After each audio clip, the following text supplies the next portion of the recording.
কত কষ্ট দিলাম দুঃখিনী মা, মার কলিজার মাঝখানটাতে লাথি মেরে দুনিয়ায় আসলাম। আমার মা অজ্ঞান হয়ে পড়ে রইল, আবার জ্ঞান ফিরার পর আমারে কোলে তুলে নেয়।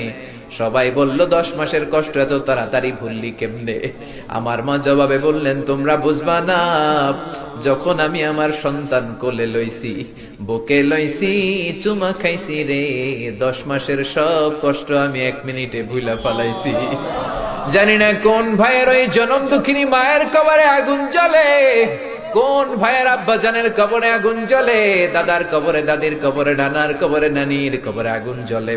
আব্বা আম্মার কবরে তুমি আযাবে দিও না, দাদা দাদির কবরে তুমি আযাবে দিও না, নানা নানির কবরে তুমি আযাবে দিও না।